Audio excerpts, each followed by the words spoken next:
புதுச்சேரி துணைநிலை ஆளுநர் மாளிகைக்கு மெயில் மூலமாக மர்ம நபர்கள் இரண்டாவது முறையாக வெடிகுண்டு மிரட்டல் விடுத்துள்ளதை அடுத்து தொடர்ந்து ஆளுநர் மாளிகை முழுவதும் வெடிகுண்டு நிபுணர்கள் மற்றும் மோப்ப நாய் உதவியுடன் போலீசார் சோதனை மேற்கொண்டு வருகின்றனர்.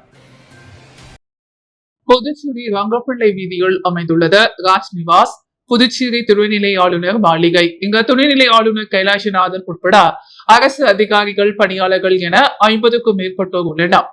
இந்த நிலையில் கடந்த 14ஆம் தேதி ஆளுநர் மாளிகைக்கு வெடிகுண்டு மிரட்டல் விடுக்கப்பட்ட இது தொடர்பாக சைபர் துறை போலீசார் விசாரணை செய்து வரும் நிலையில் தற்போது மீண்டும் வெடிகுண்டு மிரட்டல் விடுக்கப்பட்டுள்ளது. அதன்படி இன்று மதியம் 12 மணி அளவில் ஆளுநர் மாளிகைக்கு சக்தி வாய்ந்த வெடிகுண்டு வைத்துள்ளதாக ஆளுநர் மாளிகையின் அதிகாரப்பூர்வ இமெயில் ஐடிக்கு ஒரு மெயில் வந்துள்ளது. இதனை பார்த்த ஆளுநர் மாளிகை அதிகாரிகள் உடனடியாக காவல்துறைக்கு தகவல் தெரிவித்ததன் பெயரில் வெடிகுண்டு நிபுணர்கள் மோப்ப நாய் உதவியுடன் தற்போது போலீசார் சோதனையில் ஈடுபட்டுள்ளனர். மேலும் ஆளுநர் மாளிகை அமைந்திருக்கக்கூடிய சாலை இருபுறமும் தடுப்பு கட்டைகள் அமைக்கப்பட்டு பொதுமக்கள் மற்றும் வாகனங்கள் செல்ல முடியாத வகையில் தடுக்கப்பட்டுள்ளது. புதுச்சேரியில் கடந்த சில தினங்களாகவே முதலமைச்சர் இல்லம், மாவட்ட ஆட்சியர் அலுவலகம், புதுச்சேரி தலைமை தீயணைப்பு நிலையம் உள்ளிட்ட அலுவலகங்களுக்கு வெடிகுண்டு மிரட்டல் விடுக்கப்பட்டது. அதனைத் தொடர்ந்து அவை புரளி என்பது தெரிய வந்த நிலையில் தற்போது துணைநிலை ஆளுநர் மாளிகைக்கு இரண்டாவது முறையாக வெடிகுண்டு மிரட்டல் விடுத்துள்ள சம்பவம் புதுச்சேரியில் பரபரப்பை ஏற்படுத்தியுள்ளது. துப்புரவு தொழிலாளர்கள் தங்களது கையால் துப்புரவு செய்வதை தடுக்கும் பொருட்டு உருவாக்கப்பட்டுள்ள கண்காணிப்பு குழுவுடன் மாவட்ட ஆட்சியர் குலோத்துங்கன் தலைமையில் ஆதிதிராவிடர் நலத்துறை இயக்குநர் இளங்கோவன் முன்னிலையில் ஆலோசனை கூட்டம் நடைபெற்றது. மத்திய அரசால் இந்தியா முழுவதும் துப்புரவு தொழிலாளர்கள் தங்கள் கையால் துப்புரவு செய்வதை தவிர்க்கும் பொருட்டும் தடை செய்தல் மற்றும் அவர்களின் மறுவாழ்வு குறித்து சட்டம் இயற்றப்பட்டு நடைமுறைக்கு வந்துள்ளது. புதுவை மாநிலத்தில் இத்திட்டத்தின் முதன்மை அதிகாரியாக ஆதிதிராவிடர் மற்றும் பழங்குடியினர் நலத்துறையின் இயக்குநர் இளங்கோவன் நியமிக்கப்பட்டுள்ளார். இத்திட்டத்தை செயல்படுத்த பல குழுக்கள் புதுவை அரசால் அமைக்கப்பட்டுள்ள நிலையில் அவற்றில் ஒன்றான மாநில அளவிலான கண்காணிப்பு குழுவின் கூட்டம் புதுச்சேரி மாவட்ட ஆட்சியாளர் குலோத்துங்கன் தலைமையில் நோடல் அதிகாரியான ஆதிதிராவிடர் நலத்துறை இயக்குநர் இளங்கோவன் முன்னிலையில் மாவட்ட ஆட்சியர் அலுவலகத்தில் இன்று நடைபெற்றது. துப்புரவு கூட்டத்தில் தொழிலாளர்களின் பொருளாதாரம் மற்றும் சமூக மறுவாழ்வை மேம்படுத்துதல் பற்றியும் அவர்களின் வாழ்க்கை மேன்மையடைய கடன் உதவி வழங்க சம்பந்தப்பட்ட அனைத்து நிறுவனங்களுடன் ஆலோசிக்கப்பட்டது. மேலும் இச்சட்டத்தின் கீழ் பாதிக்கப்படும் மக்களின் குறைகள் மற்றும் பாதுகாப்பு நடவடிக்கைகள் மேற்கொள்வது பற்றியும் ஆலோசிக்கப்பட்டது. குற்றங்களை பதிவு செய்யவும் மற்றும் அந்த வழக்கினை கண்காணிக்க உத்தரவிடப்பட்டுள்ளது. இக்கூட்டத்தில் காவல்துறை, பொதுப்பணித்துறை, நகராட்சி மற்றும் இந்தியன் வங்கி நிர்வாகிகள் உட்பட பலர் கலந்து கொண்டனர். புதுச்சேரியில் ஆன்லைன் வர்த்தகத்தில் முதலீடு செய்து பெண் உட்பட 2 பேர் மோசடி கும்பலிடம் 31,91,000 லட்சம் இழந்துள்ளனர். முதலியார்பேட்டை சேர்ந்தவர் பழனிசாமி, இவரது மகனை சென்னையைச் சேர்ந்த தர்ஷன் என்பவர் தொடர்பு கொண்ட ஆன்லைன் வர்த்தகத்தில் முதலீடு செய்தால் அதிக லாபத்துடன் பணம் சம்பாதிக்கலாம் என ஆசை வார்த்தை கூறியுள்ளார். இதை நம்பி பழனிசாமியின் மகன் அவர் தெரிவித்த வர்த்தக நிறுவனத்தில் பல்வேறு தவணைகளாக 15,40,000 ரூபாய் முதலீடு செய்துள்ளார். அதன் மூலம் அந்த லாபத்தை எடுக்க முயன்ற பொழுது முடியவில்லை. அதன் பிறகே மோசடி கும்பலிடம் பணத்தை இழந்தது தெரிய வந்தது. இதேபோல் ரெடியார்பாளையத்தை சேர்ந்த மனோகிரி என்பவரை டெலிகிராம் மூலம் தொடர்பு கொண்ட மர்ம நபர் வீட்டில் இருந்தபடி ஆன்லைனில் முதலீடு செய்து பணம் சம்பாதிக்கலாம் என கூறியுள்ளார். இதை நம்பிய மனோகிரி 16,51,000 முதலீடு செய்துள்ளார். பின்னர் அவருக்கு கொடுக்கப்பட்ட பணிகளை முடித்த அதன் மூலம் கிடைத்த லாபத்தினை எடுக்க முயன்ற போது முடியவில்லை. மேலும் ஒயிட் டவுன் பகுதியைச் சேர்ந்த கௌசல்யா 66,500, வேல்ராம்பட்டை சேர்ந்த கௌதமன் 50,000, கோக்காட்டை சேர்ந்த கௌசல்யா 28,000, உழவர்கரை சேர்ந்த மஞ்சுனி 14,500 என 6 பேர் மோசடி கும்பலிடம் 33,50,000 ரூபாய் எழுந்துள்ளனர். இதுகுறித்து புகாரின் பெயரில் சைபர் துறை போலீசார் வழக்கு பதிந்து விசாரித்து வருகின்றனர். டெல்லி சென்ற சபாநாயகர் செல்வம் துணை ஜனாதிபதியை சந்தித்து பேசினார். டெல்லி சென்றுள்ள சபாநாயகர் செல்வம் புதுச்சேரி பல்கலைக்கழக வேந்தரும் துணை ஜனாதிபதியுமான ஜெகதீப் தன்கரை அவரது இல்லத்தில் சந்தித்து பேசினார். சந்திப்பின் பொழுது புதுச்சேரியில் உள்ள மத்திய பல்கலைக்கழகத்தில் உள்ள அனைத்து பாடப்பிரிவுகளுக்கும் புதுச்சேரி மாநிலத்தைச் சேர்ந்தவர்களுக்கு 25% இடங்கள் ஒதுக்கு சேர்க்கை நடத்த அனுமதி வழங்க வேண்டும் என கோரிக்கை வைத்துள்ளார். இதனை கேட்ட துணை ஜனாதிபதி புதுச்சேரி மாநிலத்தைச் சேர்ந்த மாணவர்களின் நலனை காக்கும் வகையில் இது தொடர்பாக உரிய நடவடிக்கை எடுப்பதாக உறுதியளித்தார். முன்னதாக மத்திய அமைச்சரும் புதுச்சேரி மாநில பாஜக தேர்தல் பொறுப்பாளருமான மான்சுக் மண்டாவியா, மத்திய அமைச்சரும் இணை பொறுப்பாளருமான அர்ஜுன் ராம் மேக்வால் ஆகியோரை சந்தித்து ஆலோசனை நடத்தினர். இந்திரா காந்தி மருத்துவக் கல்லூரியில் நடைபெற்ற அத்வைதா 25 வெற்றிகரமாக நிறைவடைந்தது. புதுச்சேரி கிராமத்தில் உள்ள இந்திரா காந்தி மருத்துவக் கல்லூரியில் நடைபெற்ற அத்வைதா 25 வெற்றிகரமாக நிறைவடைந்தது. நிறைவு விழாவில் டாக்டர் உதயசங்கர் மற்றும் மதிப்புமிக்க ஆதரவாளர்கள் ஆகியோர் சிறப்பு விருந்தினர்களாக கலந்து சிறப்பித்தனர். விழாவின் கொண்டாட்டமான சூழ்நிலையை மேலும் அதிகரிக்கும் விதமாக திருவிழாவின் கல்லூரிகளுக்கு இடையிலான போட்டிகள் வெற்றி பெற்ற திறமையான மாணவர்களுக்கு பரிசுகள் வழங்கப்பட்டன. விழாவில் மாணவ மாணவிகள், ஆசிரியர்கள் பல கலந்து கொண்டனர். முகலேன்பேட்டையில் அடிப்படை வசதிகள் குறித்து சட்டமன்ற உறுப்பினர் நேரு ஆய்வு மேற்கொண்டார். புதுச்சேரி முகலேன்பேட்டை தொகுதிக்குட்பட்ட புதுப்பாளையம் ராஜநகர் பகுதியில் உள்ள பொதுமக்களை முகலேன்பேட்டை தொகுதி சட்டமன்ற உறுப்பினரும் புதுச்சேரி மாநில மனிதநேய மக்கள் சேவை இயக்க நிறுவன தலைவருமான நேரு என்கிற குப்புசாமி என்று அப்பகுதி நேரில் சென்ற மக்கள் பிரச்சனைகளை கேட்டறிந்தார். பகுதி மக்கள் அடிக்கடி மின் இணைப்பு துண்டிக்கப்படுகிறது என்றும் குடிநீர் உப்பு கலந்து வருகிறது என்றும் பொதுமக்கள் தங்கள் குறைகளை கூறினார்கள். சட்டமன்ற உறுப்பினர் அவர்கள் இதற்கான நடவடிக்கை விரைவில் எடுக்கப்படும் என மக்களிடம் உறுதியளித்தார். புதுச்சேரியில் தனியார் பள்ளி சூப்பர் கிங்ஸ் கிரிக்கெட் அகாடமியை சிஎஸ்கே அணியின் கேப்டன் ருத்ராஜ் கே வாய்டு திறந்து வைத்தார். புதுச்சேரி மூலகுளம் பிச்சை வீரன் பீட்டில் இயங்கி வரும் ஸ்டான்ஸ்போர்ட் மேல்நிலைப் பள்ளியில் சூப்பர் கிங்ஸ் கிரிக்கெட் அகாடமி அமைக்கப்பட்டுள்ளது. இதன் திறப்பு விழா இன்று நடைபெற்றது. இதில் சிறப்பு விருந்தினர்களாக சென்னை சூப்பர் கிங்ஸ் கிரிக்கெட் அணியின் கேப்டன் ருத்ராஜ் கே வாடோ, சிஎஸ்கே மேலாண் இயக்குனர் விஸ்வநாதன், ஆதிதிராவிடர் நலத்துறை அமைச்சர் சாய் சரவணகுமார், தொகுதி சட்டமன்ற உறுப்பினர் சிவசங்கர், சாம்பாள் கல்வி அறக்கட்டளை சேர்மன் சாம்பாள் ஆகியோர் கலந்து கொண்டார். சூப்பர் கிங்ஸ் கிரிக்கெட் அகாடமியை திறந்து வைத்து சிறப்புரை ஆற்றினர். அப்போது பேசிய சென்னை சூப்பர் கிங்ஸ் கிரிக்கெட் அணியின் கேப்டன் ருத்ராஜ் கே வாடோ, தற்போது இங்கு தொடங்கப்பட்டுள்ள சூப்பர் கிங்ஸ் அகாடமி மூலம் கிரிக்கெட்டில் ஒரு நாள் குழந்தைகளாகிய நீங்கள் நல்ல நிலைமைக்கு வருவதற்கான ஒரு வாய்ப்பு இது என கூறினார். மேலும் புதுச்சேரியில் சூப்பர் கிங்ஸ் கிரிக்கெட் அகாடமி திறந்தது மகிழ்ச்சி அளிப்பதாகவும் தெரிவித்தார். பின்னர் செய்தியாளர்களிடம் பேசிய சிஎஸ்கே அணியின் மேலாண் இயக்குனர் விஸ்வநாதன், இந்த சீசனில் எங்கள் அணி சரியாக விளையாடவில்லை. ஆட்டத்தில் வெற்றி தோல்வி என்பது சகஜம்தான். எஞ்சியுள்ள ஆட்டங்களில் சிஎஸ்கே அணி சிறப்பான ஆட்டத்தை வெளிப்படுத்தி வெற்றி பெறும் என தெரிவித்தார். ஸ்ரீ ஆனந்தம் நிவாஸ் அடுக்குமாடி குடியிருப்பு வீட்டு உரிமையாளர்கள் அமைப்பு சார்பில் மாண்புமிகு உப்பளம் தொகுதி சட்டமன்ற உறுப்பினர் அனிபால் கின்னடி அவர்களுக்கு நன்றியும் பாராட்டும் தெரிவித்த சிறப்பான விழா நடைபெற்றது. உப்பளம் தொகுதி அகத்தியர் நகர் திருவள்ளுவர் வீதியால் சுமார் 7 லட்சம் மதிப்பீட்டில் புதிய சாலை அமைக்கும் பணிக்கான பூமி பூஜை நிகழ்வு திமுக உப்பளம் தொகுதி சட்டமன்ற உறுப்பினர் அனிபால் கின்னடி அவர்களின் தலைமையில் சமீபத்தில் நடைபெற்றது. அப்பகுதி குடியிருப்போரின் கோரிக்கையை ஏற்ற இப்பணிகள் துவங்கப்பட்டன. தற்போது சாலை அமைக்கும் பணிகள் வேகமாக நடைபெற்று வரும் நிலையில் உப்பளம் தொகுதி சட்டமன்ற உறுப்பினர் அனிபால் கின்னடி அவர்கள் நேரில் சென்ற அதிகாரிகளுடன் இணைந்த பணிகளை பார்வையிட்டு தார்பதிக்கும் பணிகளை தொடங்கி வைத்தார். இந்நிகழ்வில் நகராட்சி உதவி பொறியாளர் யுவராஜ், இளநிலை பொறியாளர் சண்முகம் மற்றும் பணி ஆய்வாளர்கள் ரவிச்சந்திரன் ஆகியோர் பங்கேற்றனர். இதனைத் தொடர்ந்த ஸ்ரீ ஆனந்தம் நிவாஸ் அடுக்குமாடி குடியிருப்பு வீட்டு உரிமையாளர்கள் அமைப்பு சார்பில் மாண்புமிகு உப்பளம் தொகுதி சட்டமன்ற உறுப்பினர் அனிபால் கின்னடி அவர்களுக்கு நன்றியும் பாராட்டு தெரிவித்த சிறப்பு விழா நடைபெற்றது. மேலும் கூட்டத்தில் 2 முக்கிய தீர்மானங்கள் நிறைவேற்றப்பட்டன. பாதாள சாக்கடை திட்ட பணிகளை விரைவில் முடிக்க வேண்டும். அதன் பின்னர் குடிநீர் குழாய்கள் பராமரித்து சுத்தம் செய்யும் பணிகளை உடனடியாக தொடங்க வேண்டும். பழுதடைந்த சிலாப்புகள் விரைவில் புதுப்பிக்கப்பட வேண்டும்.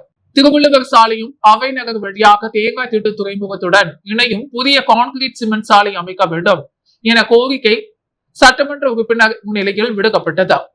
அதையும் செய்து தருவதாக சட்டமன்ற உறுப்பினர் உறுதியளித்தார். உடன் குடியிருப்பு உரிமையாளர்கள், பிரசிடென்ட் மாணிக்கம், கமிட்டி உறுப்பினர்கள், கிளை செயலாளர்கள் ராகேஷ் ஆகியோர் கலந்து கொண்டனர். அரியாங்குப்பம் ரமன் சதுக்கம் அருகே மோர்பந்தல் வழங்கும் நிகழ்ச்சி முன்னாள் முதலமைச்சர் நாராயணசாமி பங்கேற்பு. புதுச்சேரியில் நாளுக்கு நாள் வெயிலின் தாக்கம் அதிகரித்து வருகிறது. கோடை வெயிலில் காரணமாக மக்கள் கடும் அவதி அடைந்து வருகிறார்கள். இதனை கருத்தில் கொண்டு அரியாங்குப்பம் தொகுதி வட்டார காங்கிரஸ் கமிட்டி சார்பில் கோடை வெயிலின் தாக்கத்தை தவிர்க்க பொதுமக்களுக்கு நீர்மூர் பந்தல் அமைக்கப்பட்டது. இதன் துவக்க விழா அரியாங்குப்பம் பிரம்மன் சதுக்கும் அருகே நடைபெற்றது. இந்நிகழ்வில் முன்னாள் முதலமைச்சர் நாராயணசாமி அவர்கள் கலந்து கொண்ட பொதுமக்களுக்கு இளநீர், தர்பூசணி, பதநீர் மற்றும் மோர் வழங்கினார்கள். அரியாங்குப்பம் வட்டார காங்கிரஸ் கமிட்டி தலைவர் ஐயப்பன் தலைமையில் நடைபெற்ற இந்த நிகழ்விற்கு புதுச்சேரி பிரதேச காங்கிரஸ் கமிட்டி மாநில பொதுச் செயலாளர் சங்கர் முன்னிலை வகித்தார். திரளான பொதுமக்கள் கலந்து கொண்டு பயன்பெற்றார்கள். மேலும் இந்நிகழ்விற்கு புதுச்சேரி பிரதேச காங்கிரஸ் கமிட்டி மாநில விவசாய தலைவர் அக்ரி முருகன், மூத்த ஆலோசனை குழு உறுப்பினர்கள் விராம்பட்டினம் சந்திரன், தேங்காய் தீட்டு வாசு வெங்கடாச்சலம், காங்கிரஸ் சேவாதள இளைஞர் பாசறை மாநில தலைவர் செல்வமணி கண்ணன், மாநில செயற்குழு உறுப்பினர்கள் அன்புமணி, சசிகுமார், செந்தில்குமார், மகிரா காங்கிரஸ் நிர்வாகிகள் பொன்னி, சரசா, மகேஸ்வரி, வட்டார மீனவர் காங்கிரஸ் தலைவர் வாசு, தேங்காய் தீட்டு காங்கிரஸ் கமிட்டி தலைவர் சங்கர், முருங்கபாக்கம் காங்கிரஸ் கமிட்டி தலைவர் பார்த்திபன், நாராயணன், தேங்காய் தீட்டு காங்கிரஸ் கமிட்டி துணை தலைவர் நாகராஜ், அரியாங்குப்பம் காங்கிரஸ் கமிட்டி நிர்வாகிகள் விராம்பட்டினம் தனுஷ்கோடி, எல்லப்பன், ஆனந்த், கிருஷ்ணன், லிங்கம், பன்னீர் சந்திரன், வேல்முருகன், செந்தில் வேலவன், ஆலயமணி மோகன், சிவபாலன், வெங்கடேஷ் சரவணன், அரியாங்குப்பம் வட்டார காங்கிரஸ் செயலாளர் அன்பரசன், பரசுராமன், சேவாதளம் இளைஞர் பாசறை விளையந்தேவன், அருள் கணேஷ், முருங்கபாக்கம் ராஜி, வெங்கடேசன், ராஜா, மகேந்திரன் மற்றும் திரளான நிர்வாகிகள் கலந்து கொண்டார்கள். தொத்திப்பட்டு பகுதியில் இயங்கி வரும் ராஜம் இண்டஸ்ட்ரீஸ் நிறுவனத்தில் பணிபுரியும் தொழிலாளர்களின் உரிமைகளை பறித்த தொடர்ந்து தொழிலாளர்கள் விரோத போக்கு கடைபிடிப்பதை எதிர்த்து விடுதலை சிறுத்தைகள் கட்சி சார்பில் தொடர் மறியல் போராட்டம் நடைபெற்றது. புதுச்சேரி ஊசுடு தொகுதிக்குட்பட்ட கிராமத்தில் இயங்கி வருகின்ற ராஜம் இண்டஸ்ட்ரீஸ் ஊர்வசி சோப்பு நிறுவனத்தில் பணிபுரிகின்ற தொழிலாளர்களின் உரிமைகளை பறித்து தொடர்ந்த தொழிலாளர்கள் விரோத போக்கை கடைபிடித்து வரும் நிர்வாகத்தை கண்டித்து ஊசுடு தொகுதி விடுதலை சிறுத்தைகள் கட்சியின் சார்பில் தொகுதி செயலாளர் இளன் தமிழன் தலைமையில் நடைபெற்ற தொடர் மறியல் போராட்டத்தில் புதுச்சேரி விடுதலை சிறுத்தை கட்சியின் முதன்மை செயலாளர் தேவபொழிலன், தேர்தல் பணிக்குழு மாநில செயலாளர் ஆரிமா தமிழன், செந்தில் தமிழ் செல்வன், தங்க கதிர்வேல் ஆகியோர் கண்டன உரையாற்றினர். மேலும் தொழிலாளர்களுக்கு ஆதரவாக நடைபெற்ற இப்போராட்டத்தில் 12 ஆண்டுகளுக்கு மேலாக பணி முடித்த தொழிலாளர்களுக்கு முறையான இபிஎஃப் பென்ஷனுக்கு கம்பெனி மூலமாக வழிவகை செய்திட வேண்டும். 30 ஆண்டுகளுக்கு மேலாக பணியாற்றி ஓய்வு பெற்ற தொழிலாளர்களுக்கு பண பலன்களை உடனடியாக வழங்கிட நடவடிக்கை எடுக்க வேண்டும் போன்ற பல்வேறு கோரிக்கைகளை முன்வைத்த தொடர் மறியல் போராட்டம் நடைபெற்றது. மேலும் போராட்டத்தில் ஊசுடு தொகுதி விடுதலை சிறுத்தைகள் கட்சியின் நிர்வாகிகள், ஊர் பொதுமக்கள் என ஏராளமானோர் கலந்து கொண்டனர். புதுச்சேரி அரியாங்குப்பம் தொகுதிக்குட்பட்ட செட்டிக்குளம் பகுதியால் சாலை ஆக்கிரமிப்புகளை பொதுப்பணித்துறையினர் அகற்ற முயன்ற பொழுது அங்கு குடியிருந்தவர்கள் வீடுகளை பூட்டிக் கொண்டு வெளியே வராமல் போராட்டத்தில் ஈடுபட்டதால் போலீசார் அவர்களை வலுக்கட்டாயமாக வெளியேற்றினர். மேலும் ஆக்கிரமிப்புகளை அகற்ற விடாமல் ஜேசிபி இயந்திரத்தை மறுத்தும் போராடியதால் போலீசார் அவர்களை கைது செய்தனர். புதுச்சேரி அரியாங்குப்பம் தொகுதியில் உள்ளது செட்டிக்குளம் பகுதி. இந்த சாலையை ஆக்கிரமித்து வீடுகளை கட்டி 20 குடும்பங்கள் கடந்த 20 ஆண்டுகளுக்கு மேலாக வசித்து வருகின்றன. இந்த நிலையில் சாலை விரிவாக்கம் பணிக்காக அங்குள்ளவர்களை காலி செய்யுமாறு பொதுப்பணித்துறையினர் கடந்த சில மாதங்களாக அவர்களை வலியுறுத்தியுள்ளனர். மேலும் அங்கு வசிக்கும் குடும்பங்களுக்கு அருகில் உள்ள அரசுக்கு சொந்தமான இடத்தில் பட்டாவும் வழங்கப்பட்டது. ஆனாலும் அங்கிருந்து காலி செய்து மறுத்து தொடர்ந்து அவர்கள் அங்கேயே குடியிருந்து வந்தனர். இந்நிலையில் இன்று பொதுப்பணித்துறை அதிகாரிகள், கொம்யூன் பஞ்சாயத்து அதிகாரிகள், போலீசார் உதவியுடன் சாலையை ஆக்கிரமித்து கட்டப்பட்டிருந்த வீடுகளை ஜேசிபி இயந்திரம் கொண்டு அப்புறப்படுத்த முயன்றனர். இதற்கு எதிர்ப்பு தெரிவித்து அங்க குடியிருந்தவர்கள் வீடுகளை உள்பகுதியாக பூட்டிக் கொண்டு வெளியே வர மறுத்தனர். இதனை அடுத்து அங்கிருந்த போலீசார் வீட்டு கேட்டுகளை உடைத்து உள்ளே இருந்தவர்களை வெளியேற்றினர். தொடர்ந்து வெளியேற்றப்பட்டவர்கள் ஜேசிபி இயந்திரம் முன்பு என்று போராட்டத்தில் ஈடுபட்டனர்.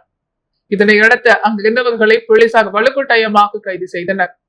இதனால் அப்பகுதியில் பரபரப்பு ஏற்பட்டது. தொடர்ந்து போராட்டத்தில் ஈடுபட்டவர்களை போலீசார் கைது செய்த நிலையில் அங்குள்ள ஆக்கிரமிப்புகளை அதிகாரிகள் அகற்றி வருகின்றனர்.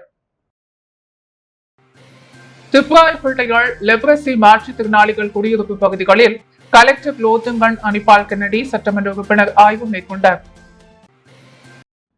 துப்பளம் தொகுதி திப்ராய்பேட்டை லாசர் கோவில் வீதியால் லெப்ரசி மாற்றுத்திறனாளிகள் பல ஆண்டுகளாக குடியிருந்து வருகின்றனர்.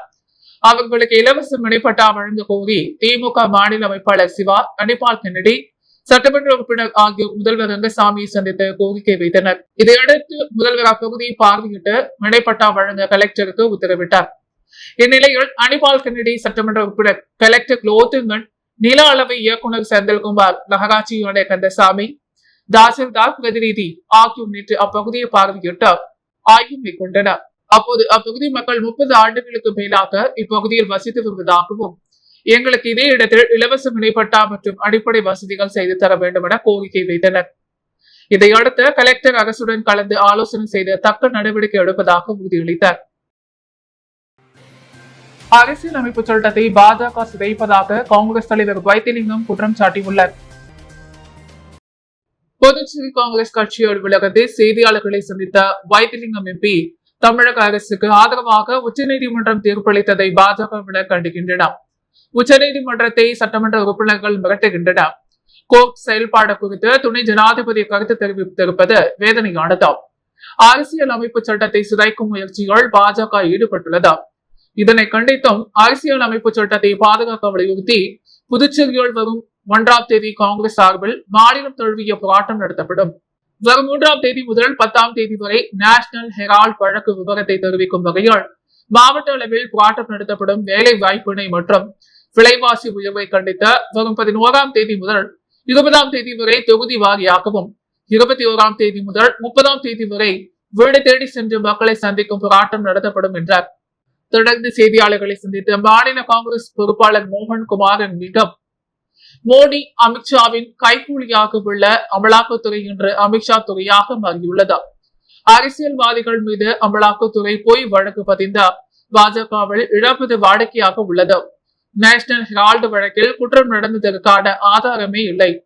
பாஜக மற்றும் RSS-ஐ கடுமையாக எதிர்க்கும் ராகுல் மற்றும் சோனியாவை பழி வாங்கும் நோக்கிலேயே நேஷனல் ஹெரால்டு வழக்கு பதிந்த குற்றப்பத்திரிகை தாக்கல் செய்யப்பட்டுள்ளது. காங்கிரஸ் கட்சியை களங்கப்படுத்தவே செய்கின்றனர். இதனை காங்கிரஸ் கட்சி சட்ட ரீதியாக சந்திக்கும் என்றார். பேட்டியின் பொழுது முன்னாள் முதல்வர் நாராயணசாமி, முன்னாள் அமைச்சர் கந்தசாமி மற்றும் நிர்வாகிகள் உடனிருந்தனர். புதுச்சேரி கடற்கரை சாலையில் உள்ள துணைநிலை ஆளுநர் புதிய அலுவலக கட்டிடத்திற்கு இன்று கணபதி பூஜை நடைபெற்றது. புதுச்சேரி கடற்கரை சாலையில் உள்ள துணைநிலை ஆளுநர் புதிய அலுவலகம் கட்டிடத்திற்கு இன்று கணபதி பூஜை நடைபெற்றது. நிகழ்ச்சியில் முதலமைச்சர் ரங்கசாமி, சட்டப்பேரவைத் தலைவர் செல்வம், பொதுப்பணித்துறை அமைச்சர் லட்சுமி நாராயணன், உள்துறை அமைச்சர் நமச்சிவாயம் ஆகியோர் கலந்து கொண்டனர். சட்டப்பேரவைத் தலைவர் துணைநிலை ஆளுநர் கைலாசநாதன் அவர்களுக்கு நினைவு பரிசுகள் வழங்கினார். முத்தியால்பேட்டை BM ஸ்ரீ ஜெனாதா அரசு பெண்கள் மேல்நிலைப் பள்ளி மாணவிகள் ஸ்ரீ ஹரிகோட்டா இஸ்ரோ அறிவியல் கல்வி சுற்றுலாவிற்கு சென்று பார்வையிட்டனர். முத்தியால்பேட்டை BM ஸ்ரீ சித்தானந்தா அரசு பெண்கள் மேல்நிலைப் பள்ளி மாணவிகள் ஸ்ரீ ஹரிகோட்டா இஸ்ரோ அறிவியல் கல்வி சுற்றுலாவிற்கு சென்று பார்வையிட்டு வந்தார்கள்.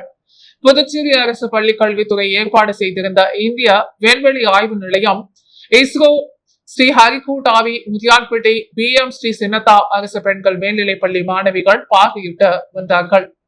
பார்வையிட்ட மாணவிகளிடம் பள்ளி முதல்வர் திரு சாய் வர்கீஸ் அவர்கள் எதனை பார்வையிட்டீர்கள் என்ற கேள்வி கேட்டார். மாணவிகள் ஏவுகணை தளம் 2ஐயும் ஏவு தளத்தையும் பார்வையிட்டோம் என்றனர்.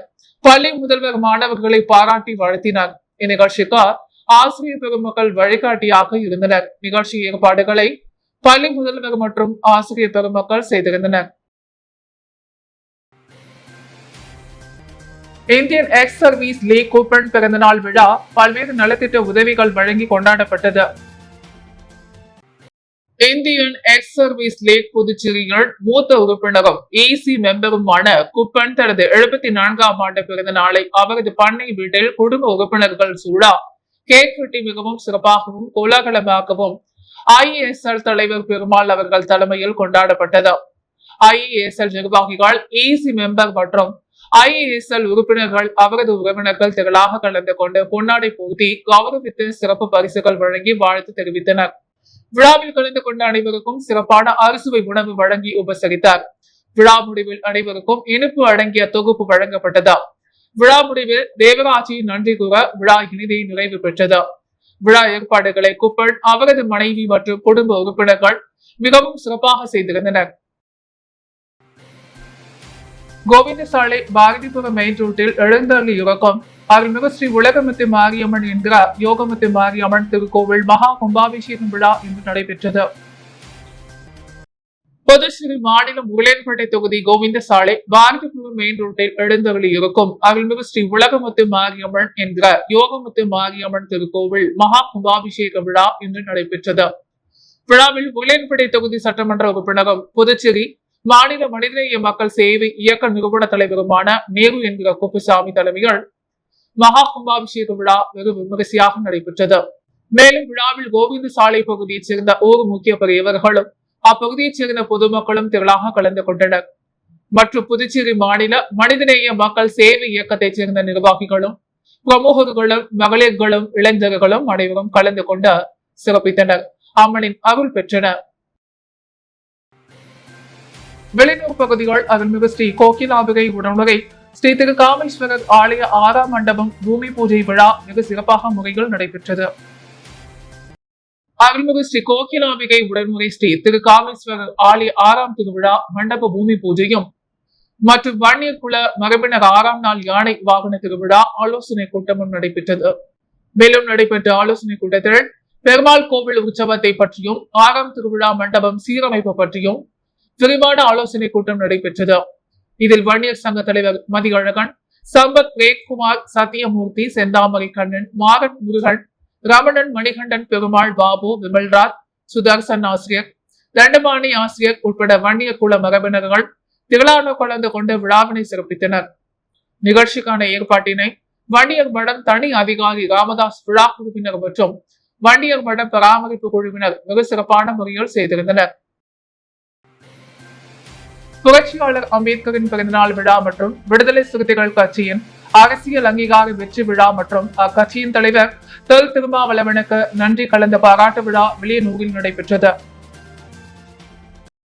புதுச்சேரி வில்லியனூர் மாடவீதி பகுதிகளில் புரட்சியாளர் சட்ட மாமேதை டாக்டர் பி.ஆர். அம்பேத்கர் அவர்களின் பிறந்தநாள் விழா மற்றும் விடுதலை சிறுத்தைகள் கட்சி தேர்தல் துறையின் மூலமாக அக்கட்சி அங்கீகரிக்கப்பட்டதற்கான அரசியல் அங்கீகார வெற்றி விழா மற்றும் இதற்கு உறுதுணையாகவும் இருந்த வழிவகை செய்த விடுதலை சிறுத்தை கட்சியின் தலைவர் தொல் திருமாவளவன் அவர்களுக்கு நன்றி கலந்த பாராட்டு விழா நடைபெற்றது. மேலும் வில்லியனூர் ஆற்றல் அரசு தலைமையால் நடைபெற்ற இவ்விழாவில் தொடக்க நிகழ்வாக ஏகவள்ளி கட்சி கொடியை ஏற்றினார். அதனைத் தொடர்ந்து அன்பரசன் புரட்சியாளர் அம்பேத்கரின் படத்தை திறந்து வைத்தார். திருமாவன் அக்கட்சியின் பானை சின்னத்தை திறந்து வைத்தார். மேலும் இவ்விழாவில் விடுதலை சிறுத்தை கட்சியின் புதுச்சேரி மாநில துணை பொதுச் செயலாளர் பாவுடன் பாராட்டு உரையாற்றினார். அதனைத் தொடர்ந்து சிபிஎம் பொதுக்குழு உறுப்பினர் பெருமாள், தமிழ் மீனவர் விடுதலை வேங்கைகள் நிறுவன தலைவர் மங்கையர் செல்வன் ஆகியோர் சிறப்புரையாற்றினர். மேலும் விழாவில் இளவேந்தன் திருமாநம்பி, வெளியனூர் தொகுதி கதிர்வேல், ஆனந்த் ஊசுடு தொகுதி செல்வகவி, திருமுருகவேல், மங்களம் தொகுதி பாலமுருகன், ஐயப்பன், பெருமாள், மங்கையர் செல்வன், கபிலன், நெடுங்கோ, பக்வீதீன், திருவரசன் என ஏராளமான விடுதலை சிறுத்தை கட்சியின் நிர்வாகிகள், தொண்டர்கள், 500க்கும் மேற்பட்ட பொதுமக்கள் ஏராளமான கலந்து கொண்டனர். புதுச்சேரி அரியாங்குப்பம் ஆர்கே நகர் செட்டிக்குளம் பகுதியால் சாலையோரங்களில் வசித்து வரும் குடியிருப்புகளை அகற்றும் பணியால் எதிர்த்த பொதுமக்கள் போராட்டம் நடத்தினர். இதில் கைது செய்யப்பட்ட மக்களோடு போராட்டம் களத்தில் பங்கேற்ற அமைப்பு நிர்வாகிகள் கைது. புதுச்சேரி அரியாங்குப்பம் ஆர்கே நகர் செட்டிக்குளம் பகுதியால் சாலையோரங்களில் 50க்கும் மேற்பட்ட குடும்பங்கள் வசித்து வருகின்றன. புதுச்சேரி அரசு சாலையோர குடியிருப்புகளை அகற்றும் பணியில் ஈடுபட்டு வருகின்றன. அரசு சரியான வழிகாட்டுதலை கடைபிடிக்கவில்லை. பாதிக்கப்பட்ட மக்களில் பாதி பேருக்குத்தான் அரசு பட்டா வழங்கியுள்ளதாகவும் மற்றவர்களுக்கு வழங்கவில்லை என்று கூறி குடியிருப்பு வாசிகள் போராட்டத்தில் ஈடுபட்டனர். பொதுமக்களோடு போராட்டத்தில் பங்கேற்ற அமைப்பு நிர்வாகிகள் அனைவரும் கைது செய்யப்பட்டு அரியாங்குப்பம் காவல் நிலையத்தில் வைக்கப்பட்டனர். போராட்ட களத்தில் பங்கேற்ற குடியிருப்பு வாசிகள் அரியாங்குப்பம் சட்டமன்ற உறுப்பினர் ஒருதலை பட்சமாக செயல்படுவதாகவும் புதுச்சேரி அரசு மாவட்ட ஆட்சியர் அவர்கள் குடியிருப்பு வாசிகளை நேரில் சந்தித்து பேசி அனைவருக்கும் சட்ட ரீதியான நடவடிக்கையினை பின்பற்றி பிறகு ஆக்கிரமிப்புகளை அகற்றும் பணியினை உடனே கைவிட்டார். பாதிக்கப்பட்ட மக்களின் வாழ்வு உரிமை காத்திட நடவடிக்கை மேற்கொள்ள வேண்டும் என கோரிக்கை விடுத்துள்ளார். இச்செய்தியினை தங்கள் ஊடகத்திலும் நாளிதழிலும் வெளியிட்டு உதவும். நன்றி. புதுவையின் அன்றாட நிகழ்வுகளை காண பாண்டி ஹெட்லைன்ஸ் யூடியூப் சேனலை சப்ஸ்கிரைப் பண்ணுங்க. தொடர்ந்து எங்களுடன் இணைந்திருக்க பக்கத்தில் உள்ள பெல் பட்டனை பிரஸ் பண்ணுங்க. லைக் பண்ணுங்க, ஷேர் பண்ணுங்க. என்றும் உங்களுடன் பாண்டி ஹெட்லைன்ஸ்.